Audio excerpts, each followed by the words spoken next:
नमस्कार, मैं विकास कुमार। आप देख रहे हैं N20 लाइव। आप सभी दर्शकों का एक बार फिर से स्वागत है। जैसा कि N20 लाइव की टीम आपको प्रत्येक पंचायत में नए नए उम्मीदवार से मिलवा रही है और इस बार का जो पंचायती राज चुनाव है, इसमें कौन से प्रत्याशी अपना किस मुद्दा के साथ चुनाव लड़ने आ रहे हैं, इन तमाम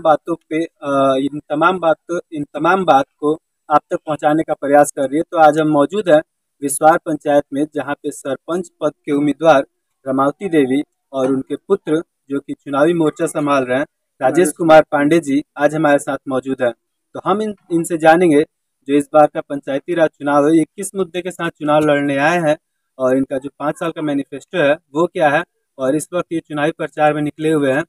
तो सबसे पहले आइए हम आपको उनसे मिलवाते हैं।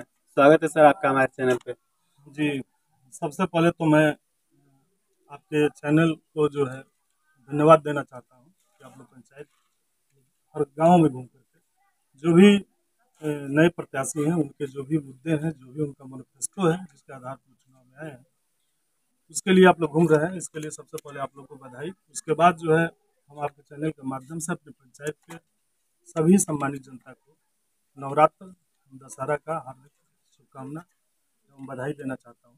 तो देखा जाए तो चुनाव काफी नजदीक है और इस वक्त प्रत्येक प्रत्याशी जनसंपर्क कर रहे हैं, दौरा भी काफी तेज हो चुका है और सभी लोग अपना अपना मुद्दा लेके चुनावी मैदान में जनता से मिल रहे हैं। आप किस मुद्दे के साथ चुनाव लड़ने जा रहे हैं? देखिए, मेरा मुद्दा है कि चूंकि 3 टर्म से तो मैं हमारे यहाँ जो भी चुनाव हुए हैं तमाम कई सरपंच आए, लेकिन एक्चुअल बिहार में ही एक पद है सरपंच का, उत्तर प्रदेश में नहीं है। बिहार में चूंकि सरपंच पद की गवर्नमेंट ने पद बनाया पंचायत में, इसके पीछे बिहार सरकार की बहुत ही अच्छी मानसा थी, लेकिन ग्राउंड स्तर पे आज भी ये असफल है, क्योंकि सरपंच अपने अधिकार को आज तक समझ ही नहीं पाए कि मेरा चुनाव हो, अगर जनता हमें देती है वो तो किस लिए देती है। ये गली मोहल्ले में घूम करके पंचायत करने के काम ही अपना दायित्व समझते हैं। वास्तविकता इससे अलग है। चूंकि हमारे बिहार में चूंकि सर्वे नहीं हुआ है, आज भी हमारे पूर्वजों के नाम से ही हमारा जमीन है, जिसके चलते बहुत सारे भूमि संबंधी समस्याएं हैं, मुकदमे हैं, जो आज भी अगर देखा जाए तो हिंदुस्तान में सबसे ज्यादा लंबित मुकदमे जो है बिहार में ही है। तो 20 साल से 30 साल से तमाम लोग एक आर्थिक तंगी देख ही रहे हैं, महंगाई चरम सीमा पे है, उसमें भी तमाम तरह के रोगों से लोग परेशान है, उसमें मुकदमे। तो इसीलिए इनका गठन किया गया, इस पद को सृजित किया गया। और पंचायत स्तर पर देखा जाए तो सरपंच का पद जो है एक बहुत ही उसमें मुकदमे, तो इसीलिए इनका गठन किया गया, इस पद को सृजित किया गया। और पंचायत स्तर पर देखा जाए तो सरपंच का पद जो है एक बहुत ही पावरफुल पद है, लेकिन इस पद को ये लोग समझ नहीं पाए। सरकार ने 40 छोटे मोटे मुकदमों में फैसला देने का अधिकार सरपंच को दे रखा है। यहाँ तक कि 10,000 रुपया अंडर 10,000 रुपीज तक का भी कोई संपत्ति की क्षति होती है, वो भी सरपंच अपने न्यायालय में जो है उस मुकदमे को सुनवाई करने का अधिकार रखते हैं। बट हमारे यहाँ वास्तविकता इससे कोसों दूर है। आज तक हम पंचायत में कभी न्यायालय नहीं देख सके। न्यायालय कहाँ है, कहाँ न्यायालय चलता है। लोग अपना आवेदन देने के लिए भी दर दर भटकते हैं। ये समस्या स्थिति ऐसी है कि लोग सीधे थाने में जाते हैं, सीओ के पास जाते हैं, जिला में चले जाते हैं। हमारे पंचायत स्तर पर इन समस्याओं का समाधान ही नहीं होता है। इसीलिए इन तमाम मुद्दों के साथ मैं पंचायत चुनाव में आया हूँ, क्योंकि मेरा मात्र एक उद्देश्य है कि सरकार ने जिस सोच के साथ इस पद को सृजित किया है पंचायत में, उसका वास्तविक रूप में जो वर्क है उसको ग्राउंड स्तर पर उतारना है हमें।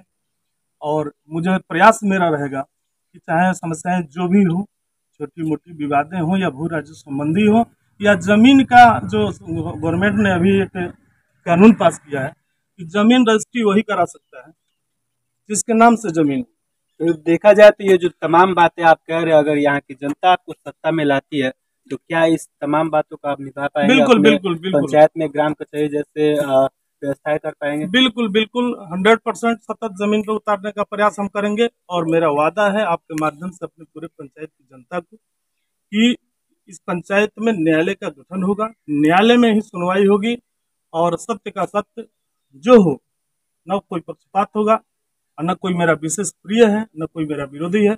जो वास्तविकता होगी, क्योंकि न आप कुछ लेके जाएंगे इस दुनिया से, न हम लेके जाएंगे, लेकिन जो करेंगे वही आपका वहां भी काउंटिंग होता है। और चूंकि पंच परमेश्वर प्रेमचंद का एक हम लोगों ने पुस्तक पढ़ा है, शायद आप भी पढ़े होंगे, पंच परमेश्वर के समतुल्य होता है। लेकिन आज की वास्तविकता कुछ अलग हो गया है। पंच ही जो है दलाल का काम करते हैं, सरपंच ही ये काम करते हैं।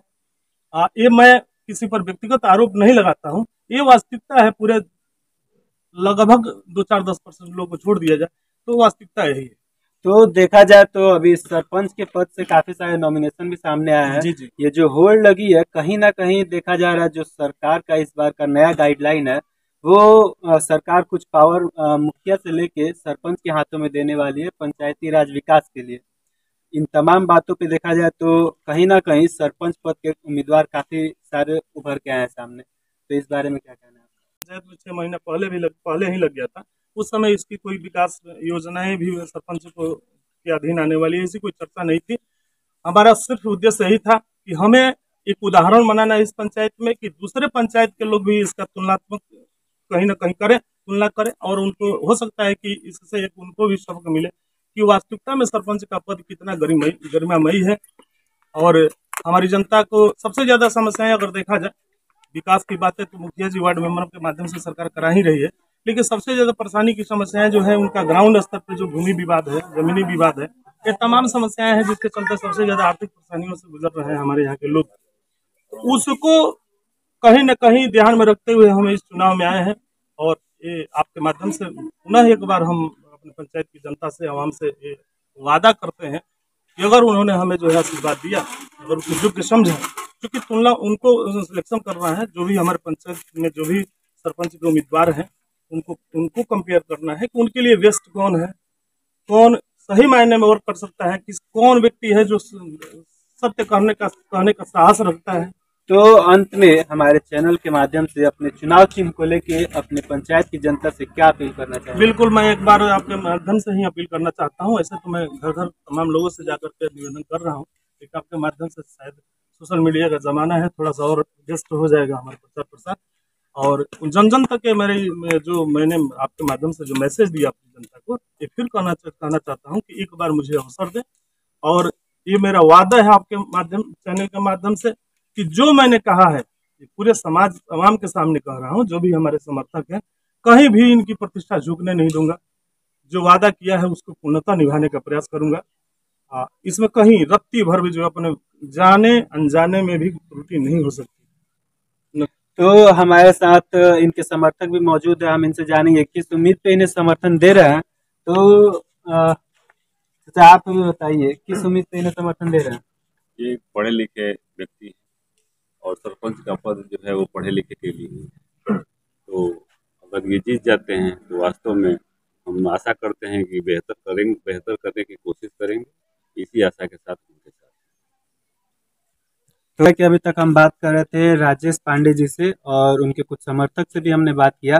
तो कहीं ना कहीं इनके समर्थक का कहना है कि ये जो एक सरपंच का पद है, वो कहीं ना कहीं एक शिक्षित आदमी इसका वैल्यू समझ सकता है, और अपने पंचायत में जो सरपंच का एक पावर होता है, इसका इस्तेमाल करके अपने पंचायत को एक आदर्श पंचायत बनाने का कार्य कर पाएंगे। ऐसे ही खबरों के साथ हमारे साथ बने रहिए N20 लाइव पे। धन्यवाद।